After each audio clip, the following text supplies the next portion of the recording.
Halo, assalamualaikum. Ketemu lagi dengan saya Andi Setiabudi di channel YouTube Andi Setiabudi. Di video kali ini kita akan membahas mengenai sepak bola. Lebih tepatnya adalah tentang salah satu sosok pelatih asing yang sudah lama melintang di sepak bola Indonesia. Dia ini pernah melatih sejumlah klub dari Persib Bandung, ada Borneo Samarinda, ada lagi Arema, dan ke Bayangkara, terakhir di Bayangkara FC. Kalau saya bilang Bayangkara FC, pasti teman-teman sudah tahu siapa kira-kira pelatih yang saya maksud. Nah, dia adalah Roberto Carlos Mario Gomez. Jangan salah, ini bukan Roberto Carlos yang dari Brazil ataupun Mario Gomez yang terkenal lincah asal Jerman, bukan. Nama pelatih ini memang terdiri dari gabungan dua nama pemain sepak bola yang legend, tapi dia sebenarnya beda jauh usianya dengan mereka. Kalau Mario Gomez sang pelatih ini, dia lahirnya itu pada tahun 1957, lebih tepatnya 27 Februari tahun 1957 di Argentina gitu. Dan sebelum dia menjadi pelatih, dia sempat berkarir sebagai pemain profesional dari tahun 79 hingga tahun 87. Setelahnya baru dia melatih di sejumlah klub, baik itu sebagai asisten pelatih maupun sebagai pelatih utama. Dia itu pernah melatih klub dari Argentina, dari Spanyol, terus pernah juga di sejumlah negara Asia, di antaranya di Cina, ada juga di Malaysia juga. Dan Mario Gomez ini mungkin salah satu prestasinya yang dikenang atau masyarakat mengenalnya ada pada saat dia menjadi asisten pelatih Hector Cooper. Jadi Hector Cooper ini adalah pelatih klub Inter Milan Italia pada tahun 2001 sampai dengan tahun 2003. Nah, pada periode itulah si Mario Gomez menjadi asisten pelatih di Inter Milan. Dan prestasi Inter Milan pada saat Hector Cooper menjadi pelatih itu cukup baik menurut saya ya. Jadi mereka itu pada tahun musim 2002-2003 mereka itu menduduki peringkat kedua klasemen di Serie A, terus lalu sempat maju ke semifinal Liga Champions,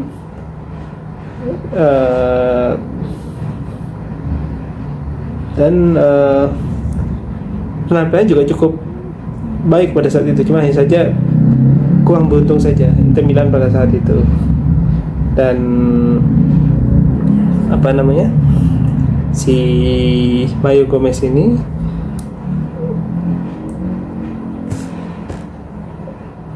kemudian dia berpisah dengan Hector Cooper pada saat Hector Cooper masih melatih di Inter Milan. Lalu dia balik ke Argentina, Mario Gomez, dan dia memulai karir pelatihnya sebagai pelatih di tim utama. Sebelumnya dia kan hanya sebagai asisten pelatih gitu. Dan Mario Gomez ini di Indonesia ini bisa dibilang seperti saya sudah sebutkan tadi, sudah melatih beberapa klub ternama, baik itu Persib, Arema, ada lagi Borneo, dan kemudian Bayangkara FC. Dan di Bayangkara FC sendiri dia dapat tugas atau mendapatkan misi yang cukup berat. Jadi bukan misi membawa Bayangkara FC keluar menjadi juara Liga 1, tapi misinya adalah mempertahankan Bayangkara FC agar tidak degradasi. Karena pada awal musim penampilan Bayangkara FC itu sangat buruk, sehingga hingga pertengahan musim itu mereka tuh lebih banyak berada di papan bawah klasemen dan sangat terancam degradasi musim ini. Sehingga si Mario Gomez didatangkan, kemudian manajemen Bayangkara FC bahkan juga mendatangkan Raja Nainggolan dengan harapan Bayangkara FC ini bisa bangkit. Meskipun di bawah kepelatihannya Mario Gomez, Bayangkara FC itu hanya, kalau tidak salah, hanya mendapatkan 1 kali kemenangan, sisanya itu lebih banyak imbang maupun kalah, bahkan lebih banyak kalahnya mungkin. Akhirnya posisi mereka itu nyaris tidak bergerak dari posisi papan bawah gitu. Karena prestasi yang tidak maksimal tersebut, akhirnya pada tanggal 29 Februari 2024 manajemen Bayangkara FC memutuskan untuk memecat Mario Gomez. Dan ironisnya, 2 hari sebelumnya itu Mario Gomez baru saja merayakan ulang tahunnya ke-57. Jadi 2 hari setelah ulang tahun, Mario Gomez dipecat sebagai pelatih Bayangkara FC gitu. Tapi baik Mario Gomez maupun Bayangkara FC itu sebetulnya masih tetap menjalin hubungan yang baik, karena dari pihak Bayangkara FC dalam pernyataan resminya menyatakan bahwa mengucapkan terima kasih atas dedikasi yang diberikan oleh Mario Gomez selama menjadi pelatih Bayangkara FC, dan demikian pula dengan Mario Gomez dalam postingan Instagramnya juga menyatakan terima kasih atas dukungan dari semua pihak di Bayangkara FC selama dia menjadi pelatih. Jadi memang musim ini memang musim yang cukup berat bagi Bayangkara FC, dan sepertinya memang Mario Gomez datang di saat yang kurang tepat, sehingga akhirnya dengan hasil yang sangat buruk, akhirnya terpaksa manajemen memutus kontak dari Mario Gomez, karena katanya ada klausul-klausul tertentu di mana kalau tidak boleh kalah beberapa kali, tidak boleh imbang sama beberapa kali, sehingga jika Bayangkara meraih hasil yang mengecewakan, di klausul kontraknya itu katanya si pihak manajemen berhak untuk memutus kontraknya tanpa harus memberikan pesangon gitu. Saya pribadi pun berharap sebenarnya Mario Gomez itu bisa dipertahankan minimal hingga akhir musim gitu. Tapi memang mungkin pihak manajemen berpikir kita harus bergerak cepat, karena risikonya adalah Bayangkara bisa terdegradasi. Jadi harus berpikir cepat gimana caranya klub ini bangkit dan keluar dari zona degradasi gitu. Nah, berbicara tentang Mario Gomez, saya sudah 3 kali bertemu dengan Mario Gomez.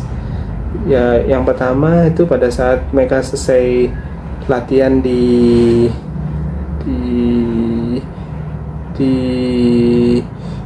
Senayan pada saat itu. Jadi pada saat itu saya menyaksikan latihan Bayangkara FC latihan pagi hari. Lalu setelah selesai latihan, saya bertemu dengan beberapa pemain dan sempat ngobrol dengan Mas Hendro Kartiko, ada lagi Mas Gendut Doni, dan beberapa pemain asing Bayangkara lainnya. Dan begitu kita hendak pulang, kita bertemu dengan Mario Gomez. Saat itu dia juga akan pulang dan dengan didamping oleh salah satu staf lokal, staf asal Indonesia, dan kita sempat ngobrol sebentar dan akhirnya kita foto bersama. Mario Gomez dengan habis latihan dengan santainya, dengan celana pendek dan baju inilah puasa. Setelah latihan dia sebelum naik mobil Innova hitam, saya ingat itu, Toyota Innova hitam. Nah, itu pertemuan pertama, ya kan? Nah, di pertemuan kedua itu saya itu bertemu itu di pertemuan kedua itu, juga setelah Bayangkara FC melakukan sesi latihan, saya ketemu lagi dengan Mas Endo, ketemu lagi dengan Mas Gendut Doni dan Mario Gomez, dan ada lagi Osvaldo Hai, kalau teman-teman ingat. Nah, saya ngobrol-ngobrol sebentar dengan masing-masing pemain tersebut, dan ketika saya bertemu dengan Mario Gomez, saya ingat saya meminta Mario Gomez menandatangani fotonya waktu masih aktif sebagai pemain. Ini dia. Tuh, ini foto Mario Gomez ditandatangani langsung oleh dirinya.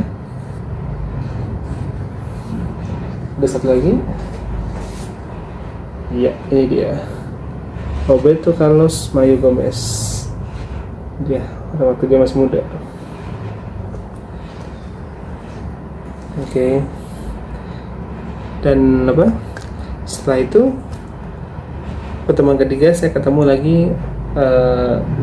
pas kalau tidak satu akhir bulan Januari ya. Saya ketemu dengan Mario Gomez, tapi kita hanya saya lihat dari kejauhan, tapi saya sempat manggil "Hey coach", dan dia tersenyum sambil melambaikan tangannya. Itu saya ingat itu. Itulah 3 pertemuan saya dengan coach Mario Gomez. Ya bagaimanapun dia, menurut saya Mario Gomez memiliki kontribusi dalam sejarah perkembangan sepak bola Indonesia ya, karena ikut melatih sejumlah tim, dan tentunya ilmu kepelatihannya pasti akhirnya ditularkan kepada pemain-pemain maupun staf-staf pelatih di klub di mana dia melatih. Harapan saya semoga Mario Gomez tetap sehat, dan siapa tahu kelak bisa kembali ke Indonesia dan melatih klub lainnya, karena menurut saya orangnya cukup baik dan ramah.